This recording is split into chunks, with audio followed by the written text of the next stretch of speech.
Hello friends, welcome back to my channel. পিঠার অনেক কটা রেসিপি আপনাদের সঙ্গে শেয়ার করার চেষ্টা করেছি, কিন্তু আজকে যে পিঠেটা আপনাদের সঙ্গে শেয়ার করব, যেটা ছাড়া কিন্তু পৌষ পার্বণ একদমই ইনকমপ্লিট। সেই জন্য আজকে বানাবো কিন্তু দুধ চিতই পিঠা। একেবারে যারা উনানে রান্না করতে পারে না বা বাড়িতে উনান নেই, অথচ দুধ চিতই পিঠা খাওয়ার ইচ্ছা হচ্ছে, একদম ঘরে থাকা উপকরণ দিয়ে গ্যাসেই বানানো হয়ে যাবে এই দুধ চিতই পিঠা। সাথে লাগবেও না কিন্তু মাটির কোনো পাত্র। ভিডিওটি শেষ পর্যন্ত দেখার অনুরোধ রইল। আর আজকে যদি আপনি আমার চ্যানেলে নতুন হয়ে থাকেন, প্লিজ সাবস্ক্রাইব করে পাশে থেকে যাবেন আরও নতুন নতুন রেসিপি জানার জন্য। তো চলুন আজকে বানানো যাক দুধ চিতই পিঠা।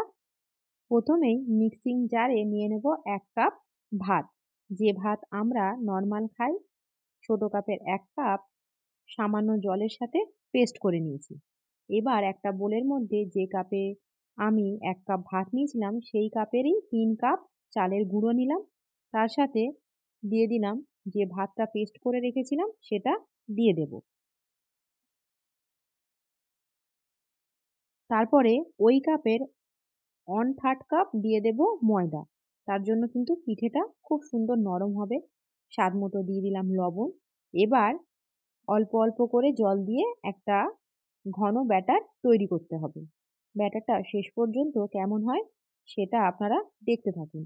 আমি মিক্সিংয়ের জার ধোয়া জল অল্প অল্প করে দেব। এখানে কোনো গরম জল কিন্তু ব্যবহার হবে না। অল্প অল্প জল দিয়ে আস্তে আস্তে ব্যাটারটা বানাবো। আগেকার সময় এই পিঠে দেখেছি একদম হাঁড়ির মধ্যে গোলা হতো, আর পুরো হাত দিয়ে সুন্দর করে একটা সফট ব্যাটার বানানো হতো। ব্যাটারটা ঠিক এরকম হবে। তারপরে দিয়ে দেব ছোট টিস্পুনের 1 টিস্পুন বেকিং পাউডার দিয়ে ভালো করে নাড়িয়ে চাড়িয়ে নেব। বেকিং পাউডার দেওয়ার আগে কিন্তু আটাটা ভালো করে ফাটিয়ে নিতে হবে। বেকিং পাউডার দিয়ে একটু নাড়িয়ে চাড়িয়ে নিলেই হয়ে যাবে। নিয়ে নিয়েছি লোহার কড়াই, আর এদিকে বেগুনের মুখটা কেটে নিয়েছি দেখুন ঠিক এরকম ভাবে, আর অল্প তেল আর জল ভালো করে ফাটিয়ে নিয়ে কড়াইয়ের মধ্যে ঘষে দিলাম। এরপর আমি 1 চামচ করে ব্যাটার দেব, আর ঢাকা দিয়ে রেখে দেব 2 থেকে 3 মিনিট।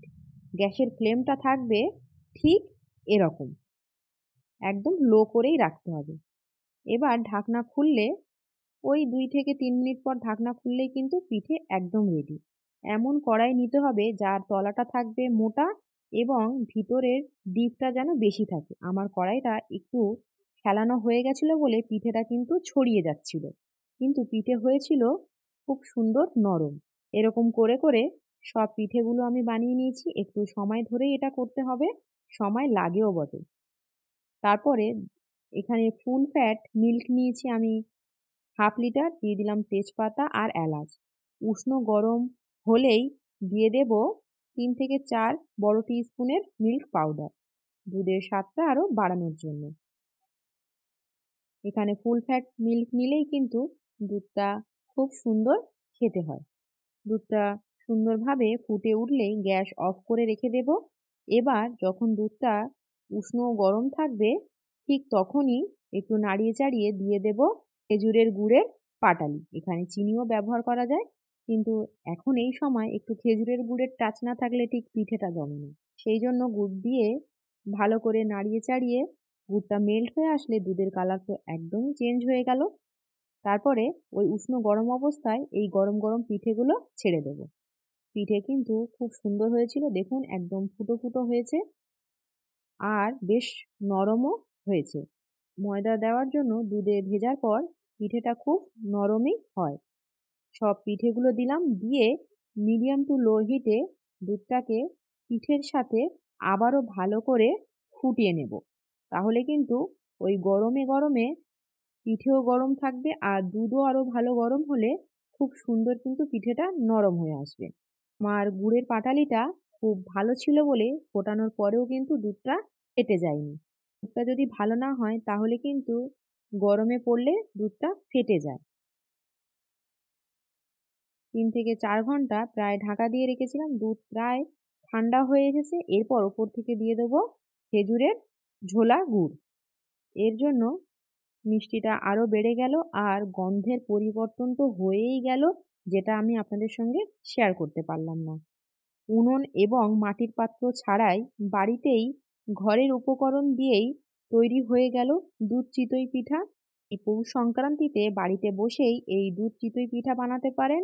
আর কিন্তু মনে পড়বে না সেই ছোটবেলায় গ্রামের বাড়িতে গিয়ে যেরকমভাবে আপনারা পিঠে খেতেন। অবশ্যই কিন্তু একবার এইভাবে বাড়িতেই চিতই পিঠা ট্রাই করে দেখুন এবারের পৌষ সংক্রান্তিতে। আর ভিডিওটা যদি শেষ পর্যন্ত আপনাদের ভালো লেগে থাকে প্লিজ ছেড়ে যাওয়ার আগে লাইক এবং শেয়ার করতে কিন্তু ভুলে যাবেন না। সবাই ভালো থাকবেন, সুস্থ থাকবেন। দেখা হচ্ছে আবার একটা নতুন রেসিপির সাথে। আজকে তবে আসি। টাটা!